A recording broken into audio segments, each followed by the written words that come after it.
Bom, mas aí a gente pergunta, né? Tá, eu já ouvi falar de recuperação judicial, a Varig, acho que foi o caso mais famoso, embora acho que não tenha dado muito certo. A Bombril, um caso de sucesso. Tá, mas isso é para empresa grande, o processo é complicado, é caro. Esse é o mito, esse é o que a gente imagina que seja uma recuperação judicial. É lógico que a recuperação judicial ela tem as suas peculiaridades. Né? Assim, talvez é difícil para o empresário, por quê? Normalmente ele tem 2 escritórios, de sua confiança, de contabilidade e de advocacia. Nenhum dos 2 sozinhos consegue fazer um processo de recuperação judicial. Nenhum escritório de advocacia sozinho faz, porque uma das peças fundamentais de um plano de recuperação é o laudo de viabilidade econômica e financeira da empresa, porque você precisa ter um administrador, um economista ou um contador para fazer. Né? Por sua vez, o contador consegue fazer, o escritório consegue fazer o laudo, mas não tem corpo jurídico para peticionar nesse sentido e para acompanhar. Então, é uma questão um pouco híbrida, que precisa juntar profissionais. Nós vamos ver. E hoje não vai dar tempo de ver o processo de recuperação judicial em detalhes. Mas é um processo onde o judiciário, né, a gente brinca que o juiz ele é um enfeite. Né? O termo que o pessoal brinca é que ele é uma samambaia jurídica. Porque, na verdade, o poder está nos credores.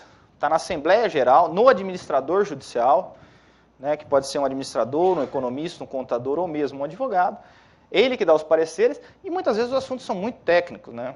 Eu lembro uma vez, eu entrei numa disputa com o administrador judicial, depois nós vamos falar mais para frente de como é que calcula os juros, era uma microempresa, uma EPP, na verdade, não era uma microempresa. E aí nós ficamos discutindo se era price, se era GAL, se era saque, né, qual tabela que aplicava, né, isso dá valores diferentes.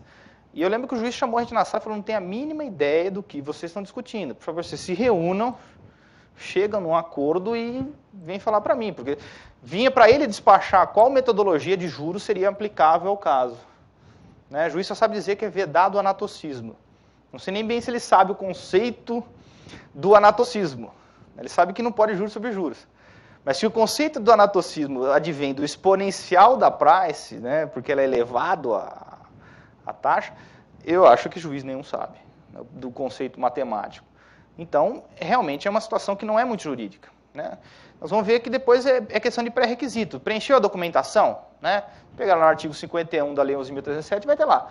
A petição inicial será instruída com os seguintes documentos. E tem uma lista imensa, né, de documentos e tal. No curso a gente acaba vendo um por um, mas é uma lista bem, bem longa de... O juiz praticamente checa, né, esses documentos. Você pegar 3 últimos exercícios financeiros, balanço patrimonial, uma série de documentos contábeis. É um calhamaço de documento. Uma vez teve um juiz que brigou comigo e disse que eu tinha que colocar pastinhas coloridas em cada inciso do artigo, senão ele não ia conseguir analisar. Então, e mesmo porque ele falou, eu estou checando se um documento existe, mas eu não tenho a mínima noção se o que está escrito é o que a lei precisa. Né? Depois eu vou mandar para o administrador judicial analisar. Então, a admissibilidade da ação, por exemplo, é um checklist. Tem isso, tem aquilo, preenche os requisitos, a ação vai prosseguir. E depois vai para o administrador, ou seja, por um corpo técnico decidir os efeitos da recuperação, se o plano tem viabilidade, se não tem. Mas não, sai um pouco da esfera do judiciário. Bom, no caso da recuperação especial, né, são 2 artigos, ela está muito breve na lei, mas os 2 artigos falam exatamente tudo o que precisa ser falado. Eu acho que a gente não precisa de mais. Né? A gente tem lá as pessoas que tratam o artigo 1º dessa lei, que sim, no artigo 1º vai falar da pessoa jurídica e tudo mais, de sociedade empresária, que se incluam nos conceitos de microempresa ou empresa de pequeno porte, nos termos da legislação vigente, sujeitam às normas desse capítulo. Aí entra o capítulo da recuperação especial. As microempresas e as empresas de pequeno porte, conforme definidas em lei, poderão apresentar plano especial de recuperação judicial desde que afirmem sua intenção de fazê-lo na petição inicial de que trata o artigo 51 dessa lei. Ou seja, não exclui a micro e pequena empresa de entrar com um plano normal, fazer assembleia de credores e criar planos padrão Varig, aí, que tinha uma complexidade brutal. Não exclui, tá? Elas podem. Mas a elas é dado o benefício de fazerem de uma forma simplificada, se assim desejarem fazer. Né? A gente vê assim, mas o que é a recuperação judicial? Né? Eu acho que essa foto é bem emblemática, acho que dá para entender. É a UTI da empresa. Né? A empresa está em dificuldade, nós vamos dar um choque de tratamento, nós vamos dar um tratamento intensivo. E o que é essa UTI? Nós vamos redistribuir a dívida dela, né? Nós vamos melhorar os índices de liquidez dela, né?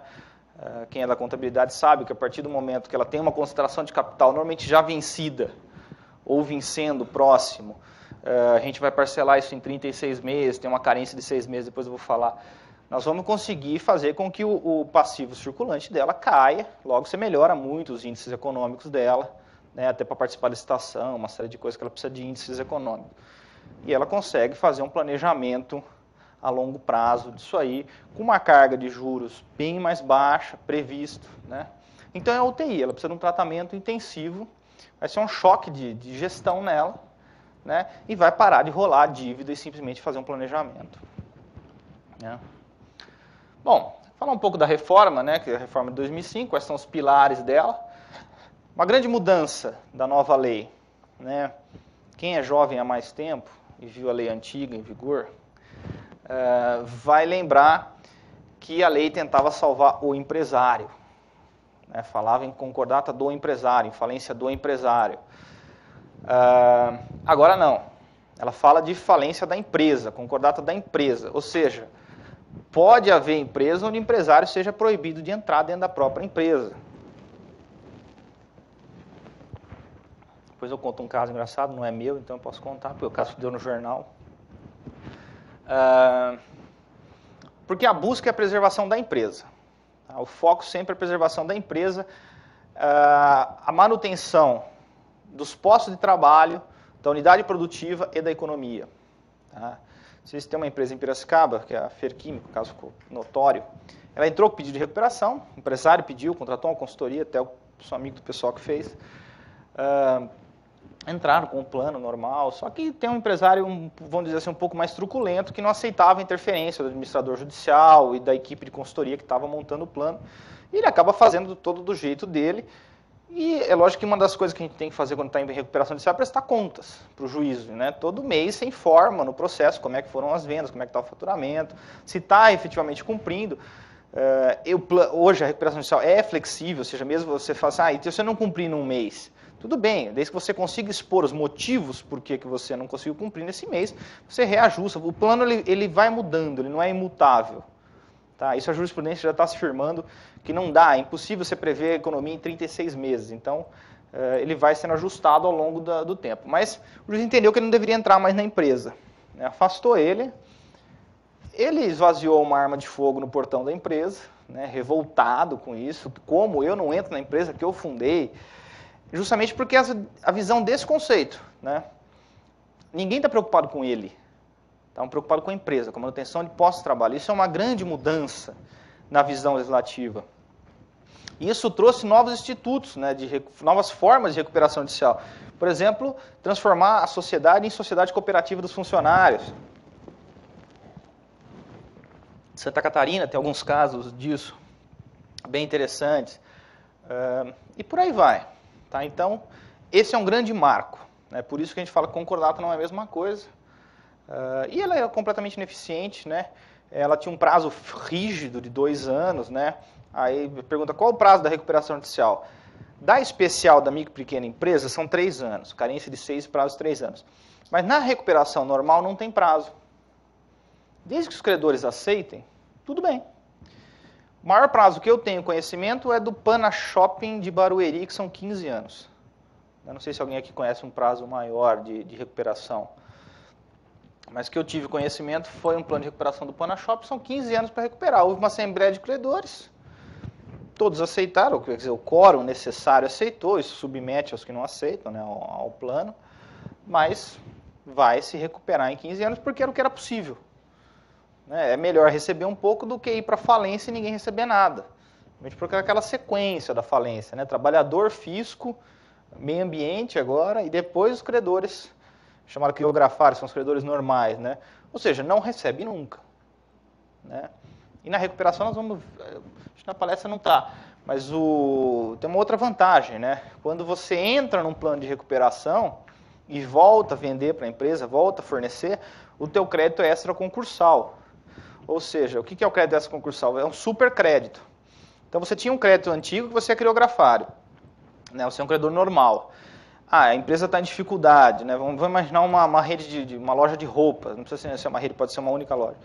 A gente já entrou com algumas recuperações de loja de roupas, as grandes empresas voltam a fornecer no dia seguinte que a petição dá prosseguimento à ação. Por quê? Porque ela sabe que dessa nova leva de mercadoria que ela vender, o crédito dela é extraconcursal. Ou seja, se ele falir, ele recebe antes que o trabalhador, antes que o fisco. Então ele recebe alguma coisa. Né? Lógico que ele analisa se a empresa tem patrimônio, tem bens. Então isso, quando essa lei saiu, criticaram muito esse aspecto, chamaram de lei dos bancos. Porque também o banco que emprestar dinheiro durante a recuperação também é um crédito extraconcursal. Agora, não tem como a gente pensar em recuperar uma empresa sem poder ter acesso ao mercado financeiro e sem poder ter acesso ao fornecedor. Agora, para ele fornecer, ele precisa ter alguma vantagem. Né? Ninguém é bom samaritano no mercado. Né? Não vamos ver, o cara está quebrado, mas pô, ele é tão gente boa, tem uma chácara legal, a gente faz um churrasco. Não é assim que funciona o mercado. Então a lei trouxe esse instituto justamente para facilitar a volta ao mercado da empresa. Tá? E aí vem o artigo 47, né, que a gente brinca que ela fala uma verdadeira declaração de princípios. Quem tiver a oportunidade de ler a lei, leia. Ela é uma lei bonita, ela é bem filosófica. E quem quiser ler, conseguir pegar no site do Senado a exposição dos motivos dela, foi o senador Rames Tebet que escreveu, é um poema, chega a ser até poético, assim, que isso realmente vai mudar o país a longo prazo. E eu acredito muito, sim, no que ele escreveu lá, mas é muito bonito. Então ele fala, a recuperação judicial tem por objetivo viabilizar a superação da crise econômico-financeira, por isso que eu falei o conceito de crise, ela vem já como instituto de superação de crise, não é mais visto como um benefício, como era concordata, financeira do devedor, a fim de permanecer a manutenção da fonte produtora, do emprego dos trabalhadores, dos interesses dos credores, promovendo assim a preservação da empresa, sua função social e o estímulo da atividade econômica. Não é bonito? É poético, né? Mas, ou seja, ninguém falou de empresário. Né? Então, o foco é outro. E a necessidade de superação da cultura individualista dos credores. Esse é um outro ponto. Nós ainda, mesmo que a lei já tenha aí 6 anos, nós ainda temos dificuldade de fazer a assembleia de credores, quando nós estamos falando da recuperação normal. Por isso, falar um pouco da especial, porque como não tem assembleia, é um pouco mais fácil. Os credores não vão na assembleia. Eles têm uma visão muito individualista, eles não se unem, eles falam, não, eu resolvo com ele, depois eu ligo para ele, a gente senta, conversa. Essa normalmente é a visão. Tá? Por isso que a gente vê ainda muito pouco recuperação extrajudicial ou por arbitragem, não seria possível. É difícil reunir os credores, eles só pensam em si, né, individualmente, não pensam no coletivo. Por que eu vou me unir com o concorrente? Porque, em geral, é concorrente dele. Então, ainda é uma cultura que a gente precisa superar. A lei traz instrumentos na busca dessa superação. Tá? Bom, na lei nós vamos ter 2 institutos, né, focados na recuperação. Depois nós vamos ter a falência, mas isso não é o caso de hoje. Ela vai ter a recuperação judicial e a recuperação extrajudicial. Tá? A recuperação judicial, que é o que a gente está falando hoje, ela envolve o Poder Judiciário em todas as fases do seu trâmite.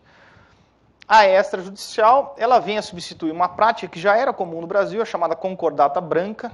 Acho que todo mundo já ouviu falar de concordata branca. Onde as pessoas propunham um acordo. Olha, eu pago 50% da dívida para todo mundo, quer, não quer. Entra na fila. Esse era um posicionamento que existia.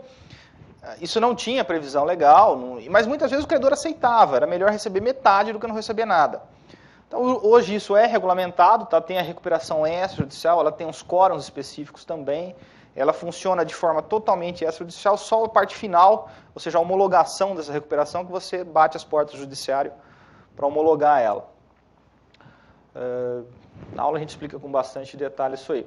E 2 espécies distintas de recuperação judicial. Tá? Uma mais ampla e complexa, que é a recuperação ordinária, né? E outra baseada num plano especial voltada para a micro e pequena empresa, que é isso que a gente vai falar hoje, que pouco se difunde. Né? Bom, os requisitos para uma ou para outra são os mesmos. Tá? Quem pode pedir a recuperação judicial? São muito simples. Tá? Precisa estar regularmente constituído há mais de 2 anos. Regularmente constituído, o que quer dizer? Com inscrição na junta comercial, CNPJ, inscrições estaduais, municipais, quando pertinente. Não ser falido. Tá? Ou, se for, estar com as suas obrigações declaradas extintas, né? Não ter obtido o prazo de concessão judicial a menos de 5 anos, né? Porque senão o cara fica viciado também, né? Pede uma atrás da outra. Ele tem o prazo de 5 anos, ou, no caso da recuperação especial, de 8 anos. Por que 8 anos? Porque são 5 anos da recuperação normal, mais os 3 que presume que ele cumpriu o plano. Então, vai dar, mais a carência, vai dar 8 anos. Tá? E não se ter sido condenado por crime falimentar, empresário ou sócio, ou administrador, ou como controlador. Só isso. Eu acho que esses são os requisitos básicos. Preencheu esses requisitos, ele pode pedir a recuperação judicial. Tá? É simples, não tem mais... Todo o resto que falarem de complicações para se pedir, estão inventando. Os requisitos são só esses. Tá? Vai abranger o quê? Todos os créditos existentes na data do pedido estão sujeitos à recuperação, ainda que não vencidos. Isso é uma inovação da nova lei. Ou seja, eu preciso estar endividado para pedir a recuperação? Não. Eu posso estar rolando as dívidas há muito tempo, né? Normalmente, como é uma UTI, quando nos chamam, né, nós vamos ver que outros efeitos é que suspende todas as execuções, né? Mas, normalmente, quando nos chamam, ele já está com uma lista no cartório de dar medo. Está com o nome protestado, tem 40, 50 ações de execuções. Mas, muitas vezes, a gente é chamado em empresas que não tem nenhum protesto. Não tem nenhuma execução, não deve um centavo trabalhista. Mas ele vê que o fluxo de caixa dele está estourado. Ele sabe, ele está conseguindo rolar pelo poder econômico da empresa, pela força de negociação que ela tem, ela consegue trocar duplicado, mas ela sabe que a situação é sustentável. Né? Quando a gente encontra uma empresa assim, é o momento ideal de se fazer a recuperação. Porque ela tem um bom relacionamento ainda com seus fornecedores, ela tem um bom posicionamento no mercado, mas normalmente são empresas que usam de índices contábeis um pouco mais apurados para visualizar que esse estouro vai acontecer, né, e que já está rolando há muito tempo, ou quando elas fazem aqueles cálculos, né, quanto ele pagou de juros nos últimos 5 anos. Aí ele sai desesperado atrás de recuperação judicial, de algum meio, porque ele vê que ele está trabalhando para o banco. Né? Então, e a questão dos não vencidos. Então, mesmo que não foi vencido, pode entrar na recuperação. Mesmo que ele tenha um financiamento ainda por 2 anos, 3 anos para pagar, vai poder vir para a recuperação. E isso vai alterar muito a taxa de juros. A gente vai ver isso daqui a pouco. Tá? Os credores conservam os direitos em face dos co-obrigados, fiadores, avalistas, isso é óbvio. Né? Embora seja... Porque isso aí só coloca assim, porque juridicamente a recuperação judicial é vista como uma novação. Para quem é advogado sabe. Novação que é? Uma dívida nova. Tirar uma dívida antiga por uma dívida nova. E a novação substitui tudo, é uma dívida completamente nova. Né? No caso da recuperação, ela é uma novação, mas ela não é uma novação com todos os seus efeitos. Então, os credores conservam os direitos a fiador e avalista, caso o plano não seja cumprido ou a empresa entre em dificuldade. Tá? As obrigações anteriores conservam as condições originalmente contratadas, salvo se disposta de forma distinta pelo plano de recuperação. Menos que o plano criar alguma forma diferente de substituição dessa obrigação, de substituição de garantia. Né? Isso na recuperação normal, não para micro e pequena empresa, não é o caso, mas, por exemplo, no caso da Varig, foi mais ou menos isso que aconteceu. A Gol compra, né, uma parte da logística da Varig, né, a Varig Log, que vira Gol Log, mas essa cisão, vamos supor, você tinha penhoras em cima desse pedaço. Como isso saiu de dentro do plano com autorização judicial, a Gol compra limpinho, né, sem essa sucessão. Tiveram vários advogados trabalhistas que entraram com a aventura jurídica de processar a Gol. Né, não deu em nada, porque justamente havia previsão legal de cessão e havia uma autorização judicial de venda para a Varig, de venda para a Gol, dentro de um plano de recuperação. Então, como isso estava previsto expressamente no plano, essa garantia que eles tinham sobre eventual penhora, sobre a Varig Log, foi por água abaixo. Tá? Eles teriam que ter ido na Assembleia e chiado, né, sobre seus direitos. Bom, como a gente falou, o despacho é muito simples, o processamento é muito simples, a parte jurídica é banal. Né? Não precisa, qualquer advogado recém-formado consegue montar uma petição inicial de recuperação judicial. Vocês conseguem montar o laudo e o plano, mas a sistemática é simples. Né? O juiz vai checar o quê? Se está toda a documentação, né, estando em termos da documentação, o juiz já vai mandar prosseguir. Ou seja, ele vai pegar a lista do artigo 51 lá, que a gente não colocou, mas é balancete, isso, lista de funcionário, lista de credor, dívidas contabilizadas, blá, blá.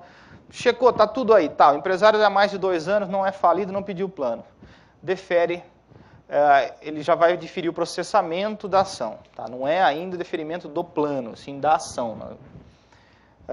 Nesse momento, ele vai nomear um administrador judicial. Tá? E aí que vem um grande campo de trabalho. Tem um colega aqui que é administrador judicial, eu trabalho em algumas varas como administrador judicial de falências e recuperação.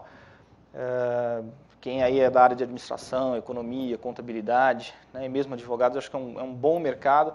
Em comarcas pequenas, muitas vezes o juiz, porque muitas vezes a gente trabalha como elaborador do plano, né, e muitas vezes como administrador judicial. E quando a gente elabora o plano, lógico que a gente não pode ser nomeado para ser administrador judicial, porque a gente é parcial. Às vezes o juiz chama a gente e fala, mas quem que eu vou nomear? São comarcas pequenas, então assim, sinal que não tem lista. São raros os administradores que se cadastram nas varas para atuarem como administrador judicial. Não estou dizendo que é o melhor mercado do mundo, tem, no caso de falência, corre o risco de não receber. Mas, você falou a média, você falou que a cada 10, 4 são boas, 6, uma é boa, 4 mais ou menos, e 5 você esquece, né? Então, mas a média é essa, mas independente disso, tem o lado de você trabalhar na confecção de plano também, de você trabalhar de forma para as empresas, que é um excelente mercado, e aí é um pouco mais vantajoso. Se não pagou, você para e vai para casa. Mas, então, ou seja, a partir desse momento, a ação deixa um pouco da esfera jurídica e passa um pouco realmente para a esfera da administração. Por quê? Vai ser a empresa de consultoria que está elaborando o plano e o administrador judicial nomeado, que vão fazer o embate, né?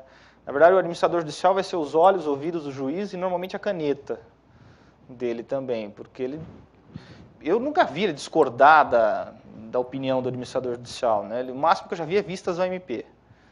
Né? Menos que quando você vai pedir dinheiro para ele, aí ele discorda de você, mas...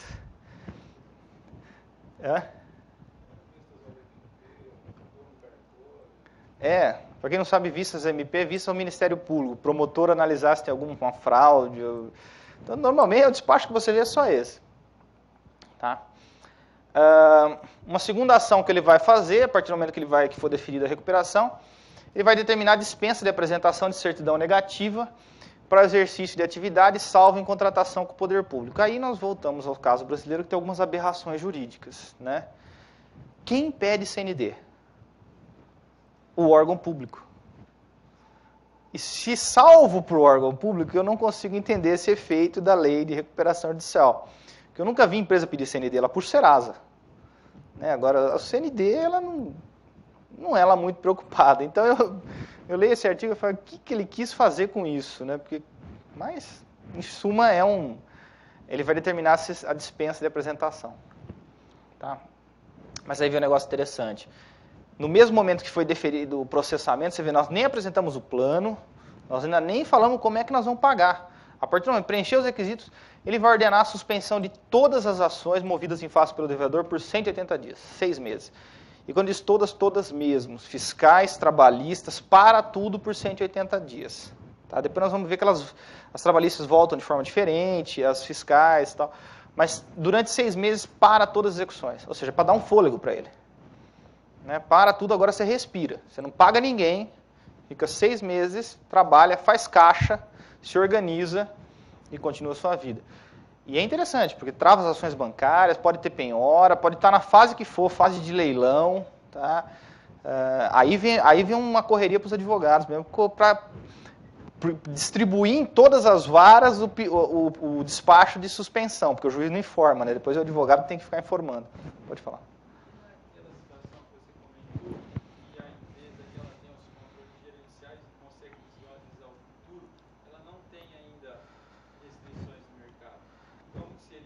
Ela tem esse prazo de 6 meses para não pagar os seus credores também. Ela fica suspenso os pagamentos futuros. Né? O fato de suspender as execuções, para ela vai ser inócuo, se ela não tem execução.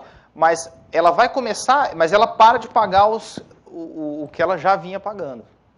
Então, vamos supor, normalmente ela tem alguma dívida bancária, alguma coisa vencendo todo mês. Durante esses 6 meses ela vai ter carência. Ela está suspenso também. E está suspenso, inclusive, a possibilidade dessa pessoa tentar entrar com a execução.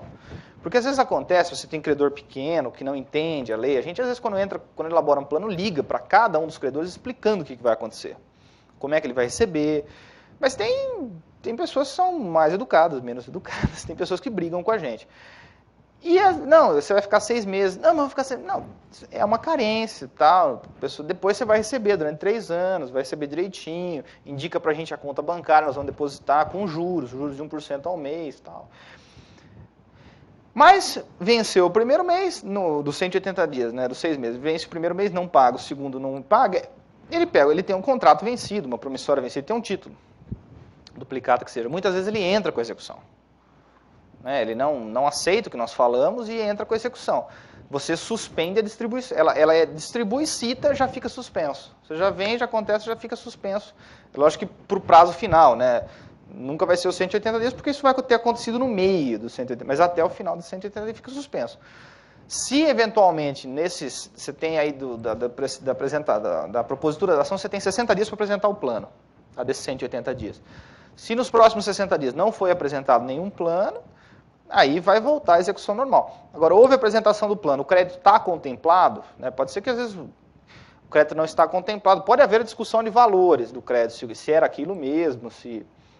Na Suíça, né, tem às vezes por dentro e por fora, né? No Brasil isso não acontece, aqui é raro esse tipo de negociação, mas às vezes tem questões assim, porque na recuperação judicial a dívida tem que ser contabilizada, tem que ter lançado no passivo da empresa. Então, o sem nota e o por fora não pode ser objeto do plano. Né? E é uma situação complicada, porque muitas vezes, não, mas eu vendo com meia nota, o valor não é esse, mas é o que está na contabilidade. O por fora, você vai ter que discutir por fora, se ele quiser te pagar. Né? Mas isso em outros países, né? Aqui não acontece nada disso, no Brasil... Né?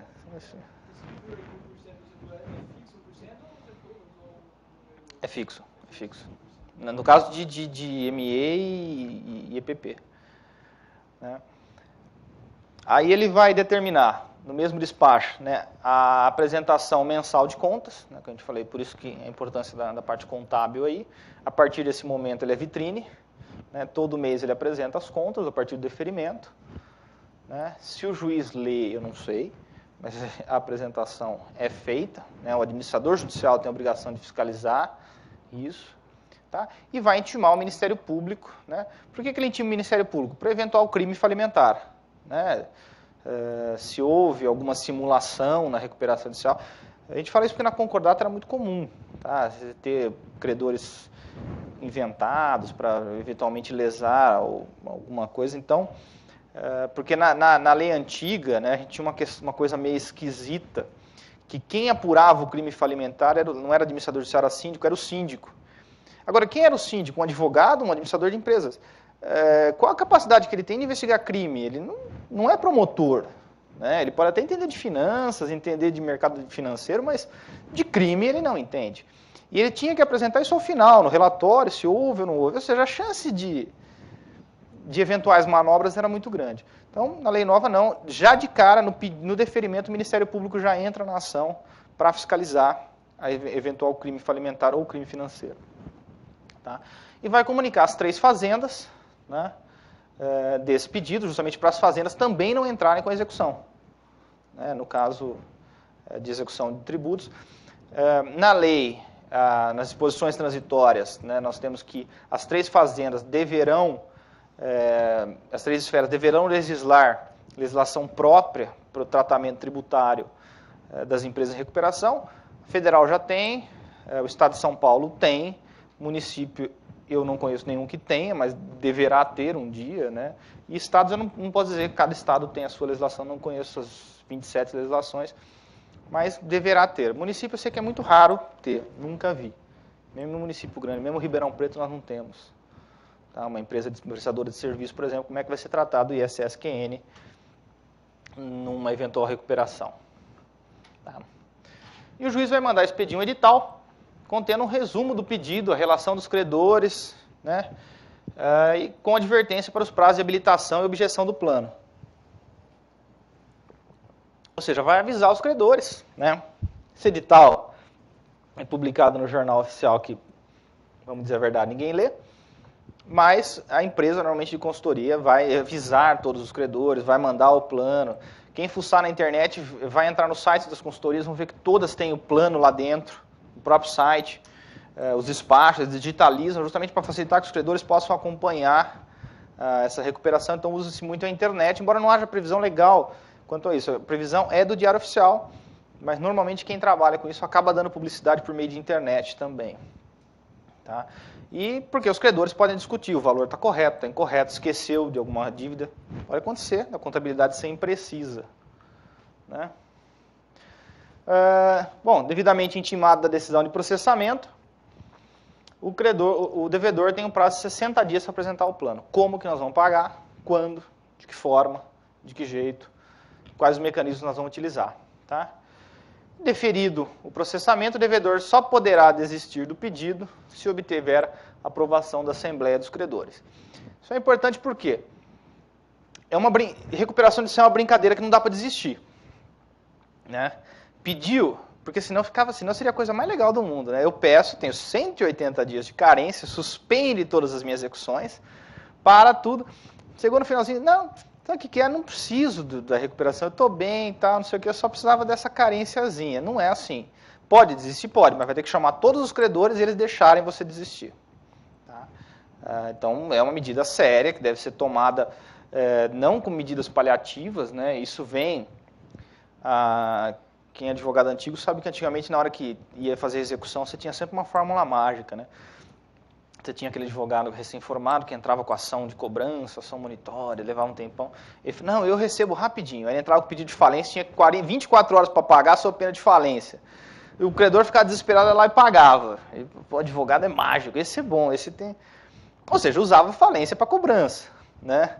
Então, a nova lei vem e acaba com isso. Se fizer isso, agora tem que indenizar a empresa. Se você pedir falência de uma empresa e ela tem solvência e basta ela juntar o balanço, a empresa pode pedir uma indenização por utilização do pedido de falência mal feito.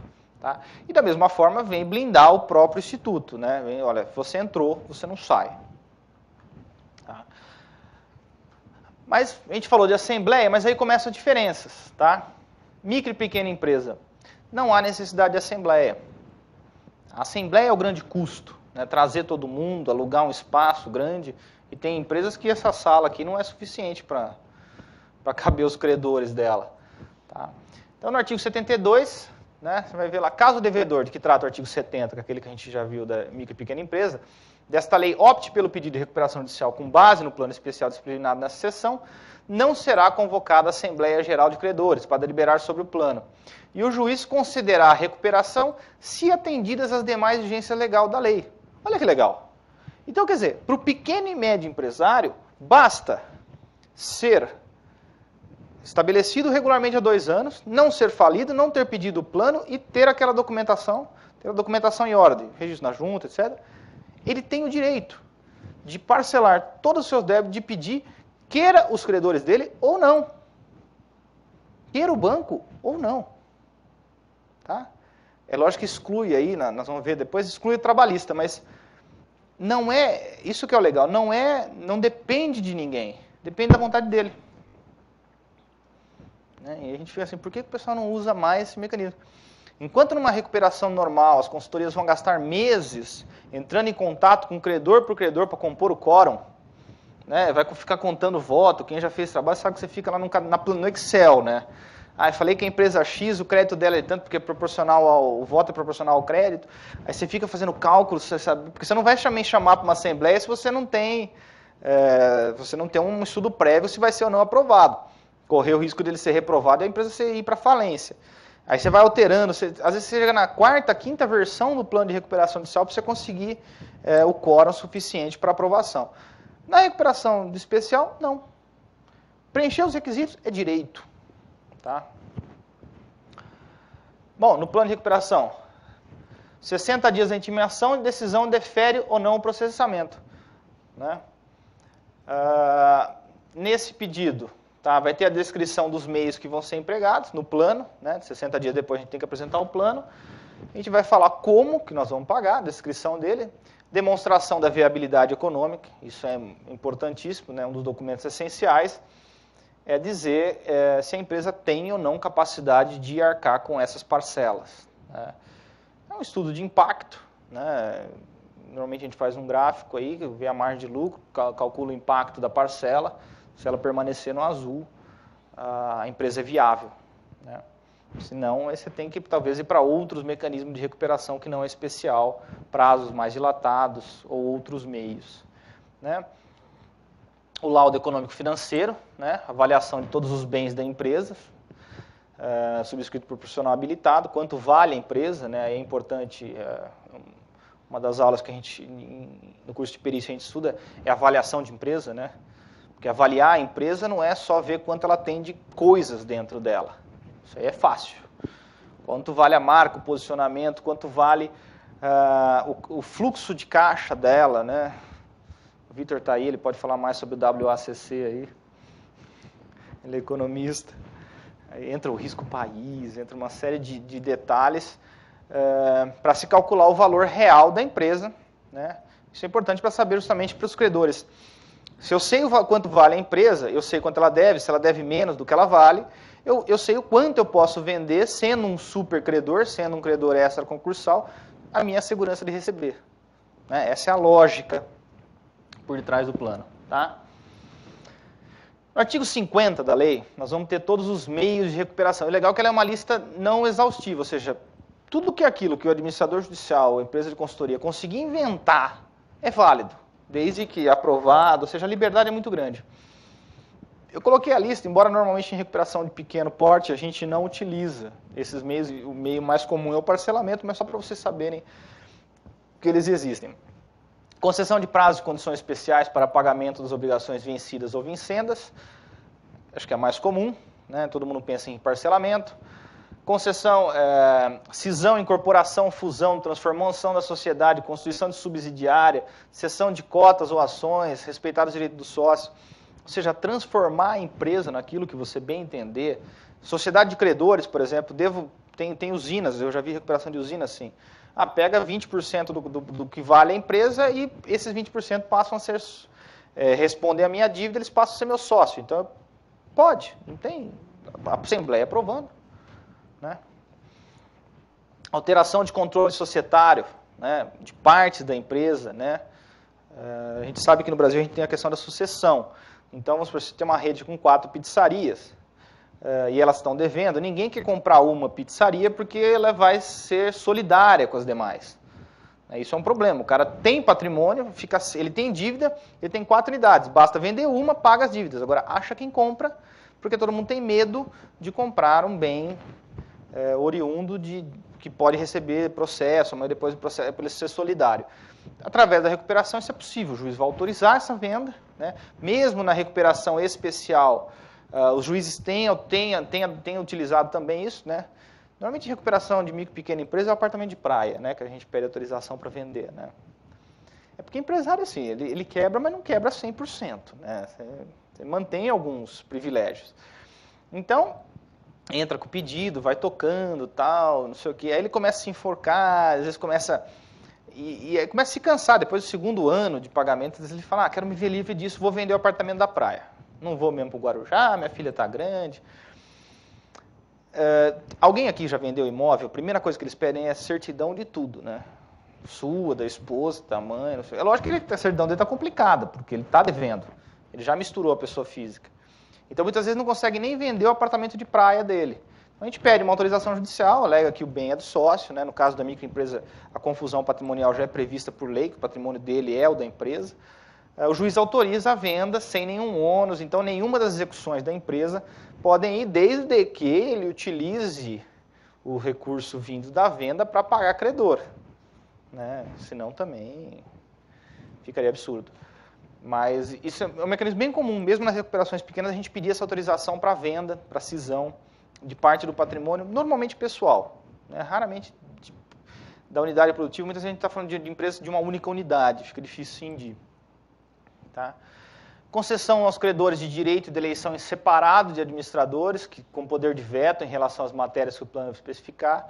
Então, pode ser que os credores que nomeiem administradores separados para estarem lá dentro da empresa. Aumento de capital social, trespasse, arrendamento de estabelecimento, né? Inclusive sociedade constituída pelos credores. Teve uma recuperação especial que nós fizemos, de que era? Araras. Foi muito interessante porque era um caso bem emblemático, né? O cara tinha empresa, tal, o marido tinha empresa, em nome da esposa. Né? Na Suíça isso acontece também, no Brasil nunca acontece. Tinha nome da esposa e tal. Aí ele começou a sair com a secretária e tal, e fugiu. Sumiu no mundo. A esposa, coitada, morava em São Paulo. Ela não tinha nem noção que ela tinha uma indústria. Muito menos do que era a indústria e aonde era a indústria. Depois que ela descobriu que ela tinha uma indústria de vassouras, né, de reciclagem de PET em Araras. Imagina, ela nunca trabalhou na empresa, nunca pôs o pé na empresa. Ele tinha um monte de coisa. E estava em nome dela e devendo para o BNDES, devendo para um monte de gente.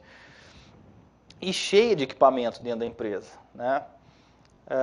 Na época nos procurou e falou assim, olha, eu preciso recuperar, eu quero pagar. E era uma pessoa muito honesta, falou, eu quero pagar, não quero dar o calote.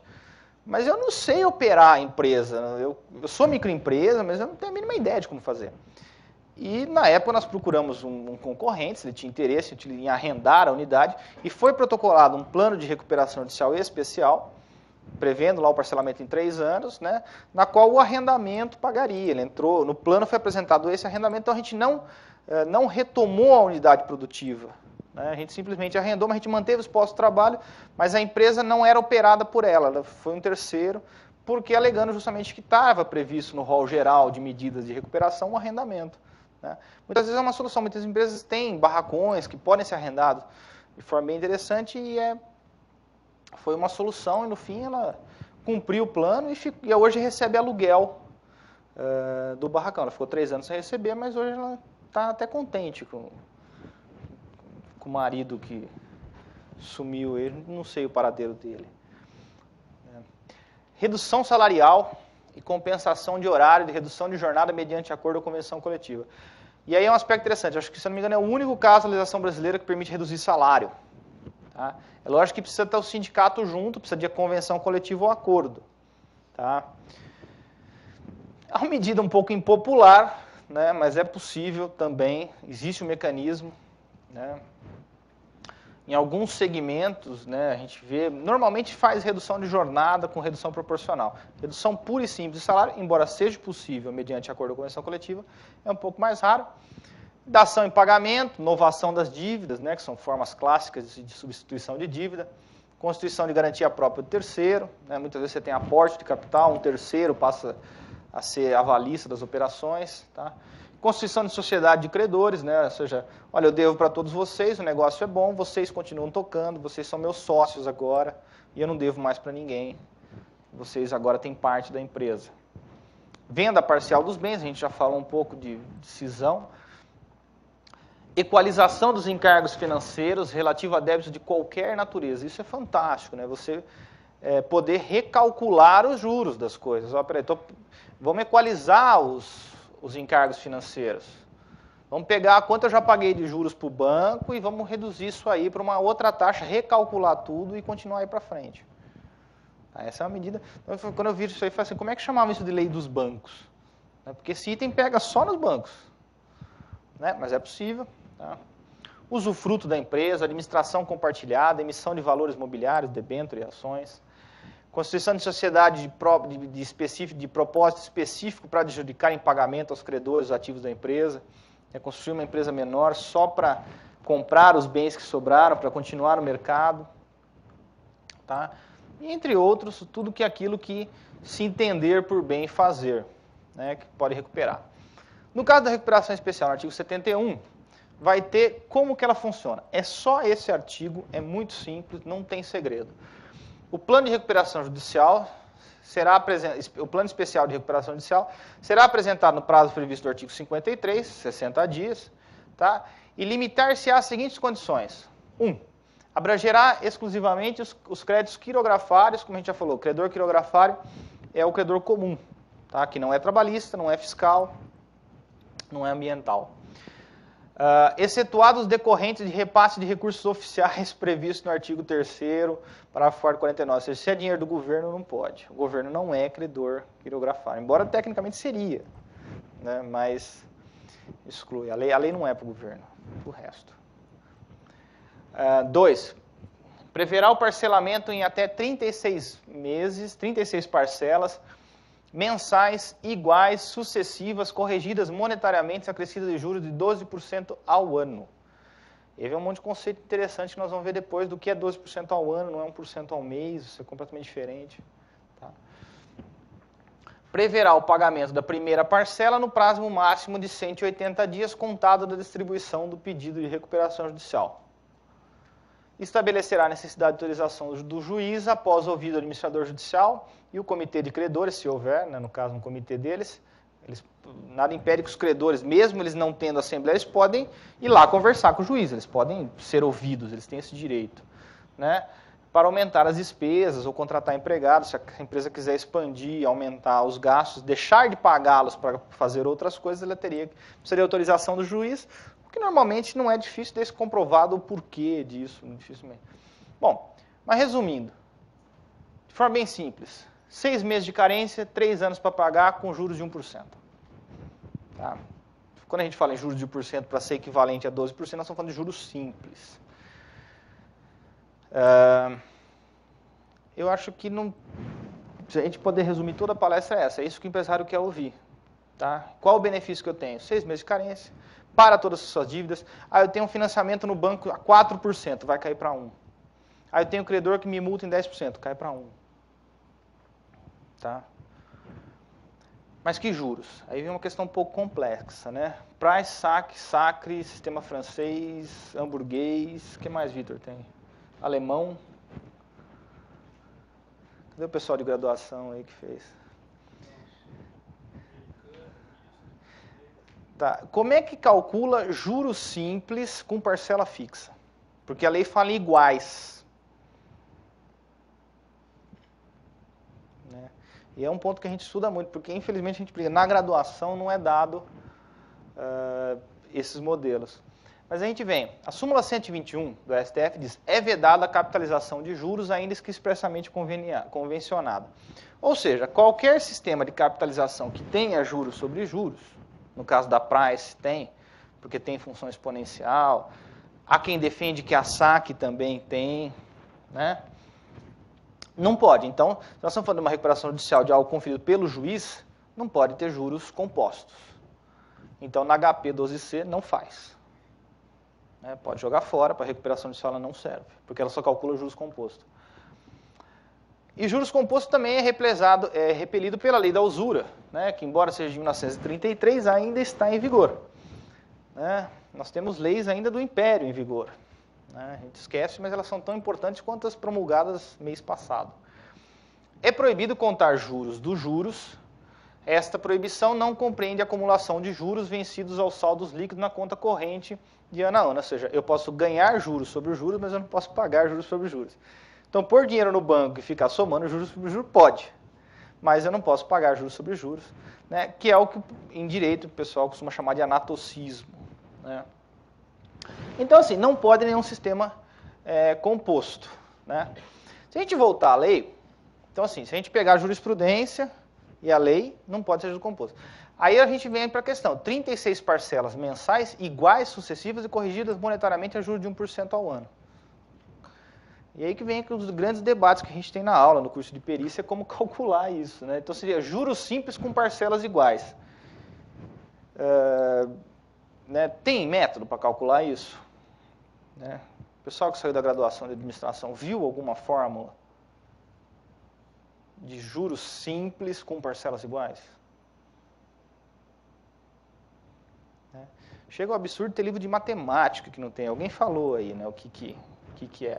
Existe o método de Gauss, né, que infelizmente na graduação não é dado, mas tem essa sistemática. Né, a gente estuda isso a fundo no curso de perícia.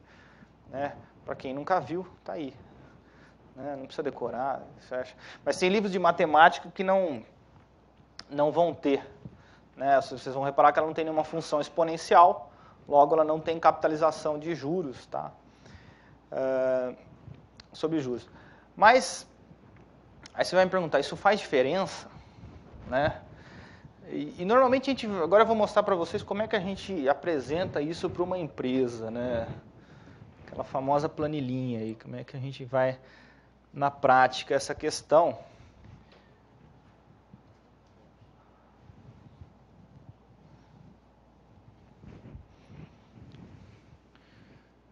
Diminuir aqui um pouco.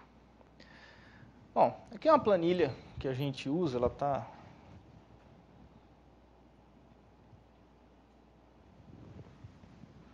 um pouco pequena,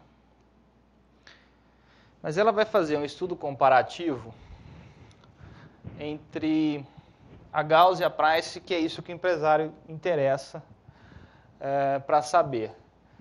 A gente sabe que numa palestra dessa de recuperação de empresa, né, eventualmente vem alguém aqui que conhece alguém que está meio endividado, para não dizer que está, né, mas ele fala assim, o primo, um amigo, né. Então vamos achar, tem alguém com esse caso aqui? Tem alguém assim? Ou tem alguém que sabe alguma dívida hipotética de alguma empresa? Queria falar um número? Ou um número de chute? Só para a gente simular. Vamos lá.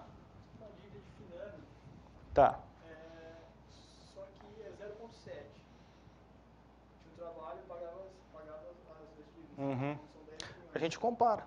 Vamos ver se... Eu acho que aí não vai... Pode ser que sim, pode ser que não. Eu nunca fiz essa simulação. 6 meses de carência ajuda. Os 6 meses de carência ajuda, né? Mas normalmente não é só o Finame, né? Você tem mais juros. Essa é só o Finame. Mas vamos ver, pode ser que não seja compensador, tá? Se a gente colocar aqui 0,7, qual o valor do Finame? Deve dar uns 700 mil, mais ou menos. Só que tá metade, né? Metade tá... Só para um valor hipotético, você vai ter um ganho na fase de carência de 24.500, que você vai deixar de pagar de juros. Né? Se você vai calcular aqui, porque aqui se você deixasse de pagar, você começaria a incidir juros sobre juros. Né? Embora a gente saiba que é vedado, mas o banco cobra.